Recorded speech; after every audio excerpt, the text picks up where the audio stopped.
வணக்கம். இன்றைக்கி நம்ம பார்க்க போகிற சமையல் இன்ஸ்டண்ட்டாக பண்ணக்கூடிய ஒரு தோசையும் அதே மாதிரி இன்ஸ்டண்ட்டாக பண்ணக்கூடிய ஒரு சட்னி ரெசிபியும் பார்க்கலாம். ஒரு மிக்சிங் பவுல் எடுத்துக்கலாம். இதில் வந்து 1.5 கப் அளவுக்கு அரிசி மாவு சேர்த்துக்கலாம். இடியாப்ப மாவாக இருந்தாலும் பரவாயில்ல, எதுனாலும் எடுத்துக்கலாம். 1.5 கப் அளவுக்கு எடுத்திருக்கேன். டம்ளரில் எடுக்கிறதுனால நீங்கள் வந்து அளந்துக்கலாம். இப்போ எந்த கப்பில் எடுக்கிறோமோ அதே கப்பில் ஒரு 1/2 கப் அளவுக்கு ரவை சேர்த்துக்கலாம்.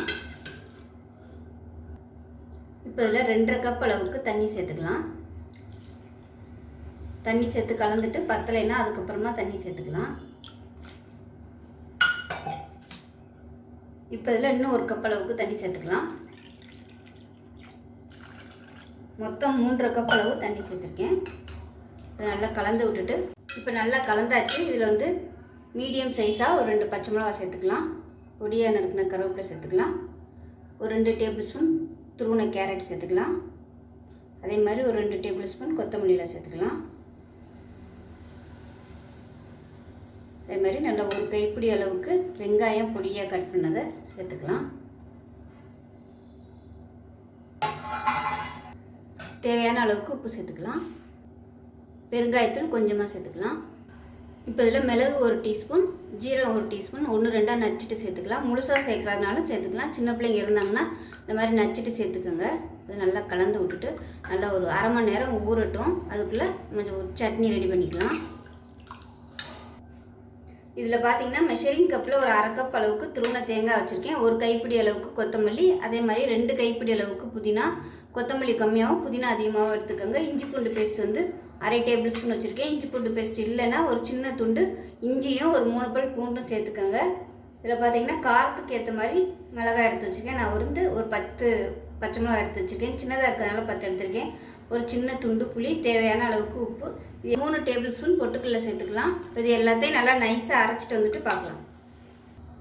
இப்போ பாருங்கள், சட்னி சூப்பராக ரெடி ஆகிடுச்சு. நல்லா மணக்க சூப்பராக இருக்குது. நல்லா வாசனையாக ஃப்ரெஷ்ஷாக வதக்காமல் அரைச்சிருக்கோம். அதனால் நல்ல வாசனையாக இருக்கும். உடம்புக்கும் இந்த மாதிரி பச்சையாக கொத்தமல்லி புதினாலாம் சாப்பிட்றது வந்து ரொம்பவே நல்லது. இப்போ பாருங்கள், கடுகு உளுந்து கருவேப்பிலை போட்டிருக்கேன். பெருங்காயம் தாளிச்சதை அதில் சேர்த்துக்கலாம். இப்போ பாருங்கள், நல்லா ஒரு 20 நிமிஷம் ஆயிடுச்சு. இப்போ இது வந்து நல்லா கெட்டியாக இருக்குது. இன்னும் கொஞ்சம் தண்ணி சேர்த்துக்கலாம். இப்போ 1/2 கப் அளவுக்கு தண்ணி சேர்த்துக்கிறேன். இன்னும் ரவை சேர்த்துக்கிறதுனால ஊறினதும் கெட்டியாகும். அதனால் தண்ணி வந்து மிக்ஸ் பண்ணிக்கோங்க.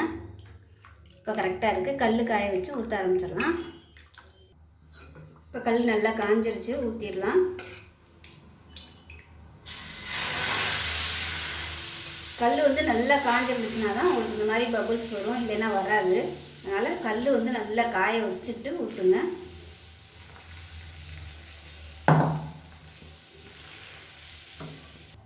இதுக்கு மேலே எண்ணெய் விட்டுக்கலாம்.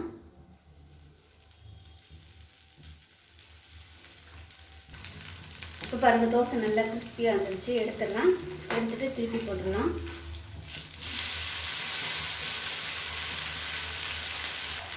இப்போ பாருங்கள், 2 சைடும் நல்லா கிறிஸ்பியாக வந்துருச்சு. எடுத்துடலாம். பாருங்கள் எந்த அளவுக்கு கிறிஸ்பியாக இருக்குன்னு. இப்போ இதே மாதிரி அடுத்த தோசையும் ஊற்றிக்கலாம்.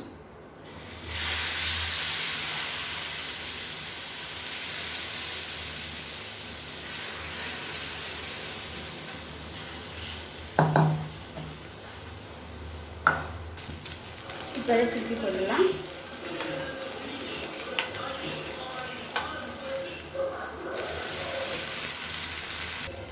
இப்போ பாருங்கள், தோசை அருமையாக ரெடி ஆயிடுச்சு.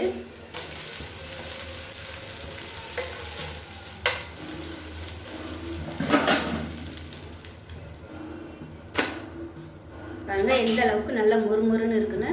ஒரு சூப்பரான இன்ஸ்டண்ட்டான தோசையும் அதுக்கு சூப்பரான சட்னியும் ரெடி ஆயிடுச்சு. ஸோ இந்த வீடியோ பிடிச்சிச்சுன்னா லைக் பண்ணுங்கள், கமெண்ட் பண்ணுங்கள், சேனலை சப்ஸ்கிரைப் பண்ணுங்கள், பக்கத்தில் உள்ள பெல் பட்டனையும் ப்ரெஸ் பண்ணுங்கள். நன்றி, வணக்கம். இன்றைக்கி நம்ம பார்க்க போகிற சமையல் ஒரு அருமையான கோதுமை மாவு வச்சு இனிப்பு தோசை எப்படி செய்யலாங்கிறத பார்க்கலாம். குட்டீஸ்களுக்கெல்லாம் இந்த மாதிரி செஞ்சு கொடுத்தீங்கன்னா ரொம்ப விரும்பி சாப்பிடுவாங்க. தோசையே வேணான்னு சொல்ல மாட்டாங்க. இன்னொன்று வேணும்னு சொல்லி கேட்டு வாங்கி சாப்பிடுவாங்க. அந்தளவுக்கு நல்லா சூப்பராக இருக்கும். ஸோ வாங்க அந்த கோதுமை தோசை எப்படி செய்யலாங்கிறத பார்க்கலாம். ஒரு கடாய் எடுத்துக்கலாம். இதில் வந்து மெஷரிங் கப்பில் 3/4 கப் அளவுக்கு பொடி சக்கரை எடுத்திருக்கேன். மெஷரிங் கப்பில் ஒரு 1/4 கப் அளவுக்கு தண்ணி சேர்த்துக்கலாம். நான் வந்து மெஷரிங் கப் எடுத்திருக்கேன். நீங்கள் வந்து டம்ளரில் கூட அளந்துக்கோங்க. இது வந்து கேஸ் ஆன் பண்ணிவிட்டு இதை வந்து கரைச்சிக்கலாம். இப்போ நல்லா கரைஞ்சிருச்சு, கேஸ் அமர்த்திடலாம். இப்போ வேற ஒரு பவுல் வச்சுருக்கேன், அதை வந்து வடிகட்டி எடுத்துக்கலாம். இப்போ இதில் மெஷரிங் கப்பில் 1 கப் அளவுக்கு கோதுமை மாவு சேர்த்துக்கலாம்.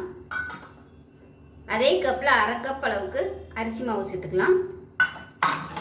இதை நல்லா கலந்து விட்டுக்கலாம். இதில் வந்து நீங்கள் ஏலக்காய் தூள் விருப்பப்பட்டால் சேர்த்துக்கலாம். நான் வந்து சேர்க்கலை.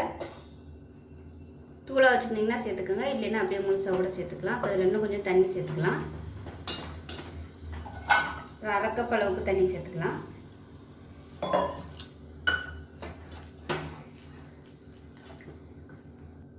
இப்போ இதில் தண்ணி பத்தாத மாதிரி இருக்குது, அதனால் இன்னும் கொஞ்சம் 1/2 கப் அளவுக்கு தண்ணி சேர்த்துக்கிறேன். பத்தலைன்னா பார்த்துக்கிட்டு திரும்பவும் சேர்த்துக்கலாம்.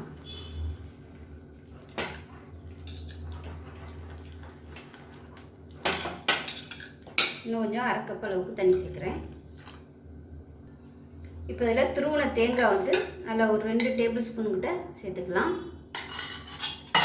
இதையும் சேர்த்து மிக்ஸ் பண்ணிக்கலாம். அந்த மாதிரி விஸ்கு வச்சுட்டு மிக்ஸ் பண்ணிக்கோங்க, இல்லைன்னா உங்களுக்கு கோதுமை மாவு வந்து கரைபடாது, கட்டி கட்டியாக இருக்கும். இந்த மாதிரி வச்சு மிக்ஸ் பண்ணிங்கன்னா தான் உங்களுக்கு வந்து நல்லா மிக்ஸ் ஆகும். இல்லைன்னா நீங்கள் மிக்சியில் கூட போட்டு நல்லா ஒரு 2 சுற்று சுற்றிக்கிட்டிங்கன்னா உங்களுக்கு நல்லா கலந்துடும். இப்போ இதில் ஒரு சிட்டிகை அளவுக்கு உப்பு சேர்த்துக்கலாம். எப்போயுமே இனிப்பு செய்யும்போது உப்பு சேர்த்தோம்னா கொஞ்சம் நல்லா எடுத்து கொடுக்கும், அதனால் எப்போயும் போல் உப்பு சேர்த்துக்கலாம். கொஞ்சமாக கலந்து விட்டுட்டு ஒரு 15 நிமிஷம் ஊறட்டும். இப்போ பாருங்கள், நல்லா ஒரு 15 நிமிஷம் ஊறிடுச்சு. இதில் வந்து ஒரு 2 சிட்டிகை அளவுக்கு பேக்கிங் சோடா சேர்த்துக்கலாம். பேக்கிங் சோடா சேர்க்காமையும் ஊற்றலாம், நல்லா வரும். சேர்த்திங்கன்னா இன்னும் நல்லாயிருக்கும். அதனால் விருப்பம் இருந்தால் சேர்த்துக்கோங்க, இல்லைன்னா விட்டுறலாம். நல்லா கலந்து விட்டுறலாம், இல்லைன்னா அங்கங்கே கட்டியாக நிற்கும், உப்பு வைக்கும் சாப்பிடையில. பாருங்கள், தோசைக்கல் வந்து நல்லா காஞ்சிருச்சு. இந்த அளவுக்கு தண்ணியாக வச்சுக்கோங்க. நம்ம ரவை தோசையெல்லாம் ஊற்றுவோம்ல, அந்த மாதிரி தான் நம்ம ஊற்ற போகிறோம். அதனால் இந்த அளவுக்கு தண்ணியாக வச்சுக்கோங்க. இது வந்து தேய்ச்சிலாம் விட முடியாது, இந்த மாதிரி தான் ஊற்ற முடியும்.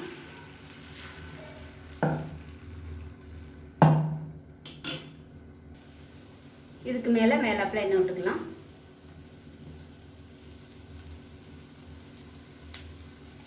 மீடியமான ஃப்ளேமில் வேகட்டும்.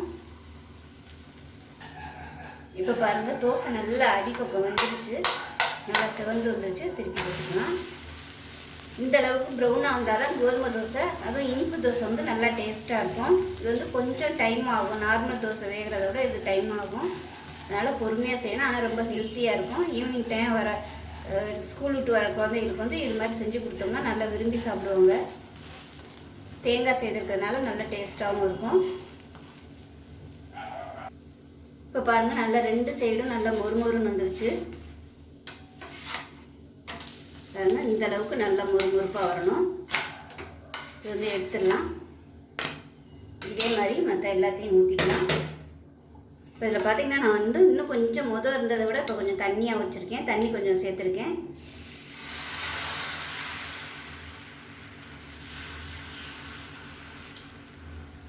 இதில் வந்து ரவை சேர்க்கலை, விருப்பப்பட்டால் நீங்கள் ரவை கலந்து கூட நம்ம ரவை தோசை மாதிரி ஊற்றலாம்.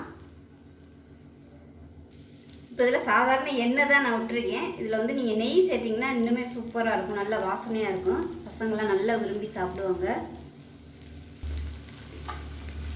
இப்போ பாருங்கள், நல்லா மொறுமொறுன்னு வந்துடுச்சு. இதை எடுத்துடலாம்.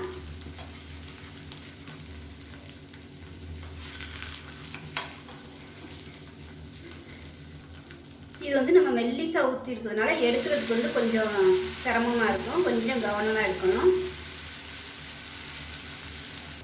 இப்போ தான் எடுத்துடலாம். எந்த அளவுக்கு கிறிஸ்பியாக எடுக்க முடியுமோ அந்த அளவுக்கு எடுத்துக்கோங்க, அப்போ தான் நல்லாயிருக்கும் டேஸ்ட்டு.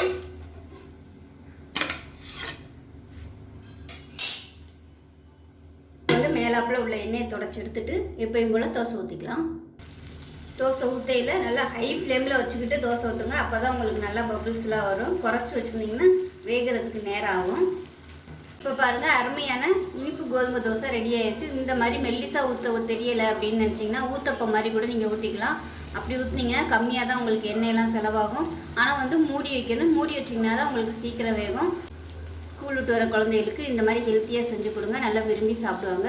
ஸோ இதே மாதிரியே செஞ்சு பாருங்கள். செஞ்சு பார்த்துட்டு எப்படி வந்துச்சுங்கிறத சொல்லுங்கள். வீடியோ பிடிச்சிச்சுன்னா லைக் பண்ணுங்கள், கமெண்ட் பண்ணுங்கள், சேனலை சப்ஸ்கிரைப் பண்ணுங்கள், பக்கத்தில் உள்ள பெல் பட்டனையும் ப்ரெஸ் பண்ணுங்கள். நன்றி.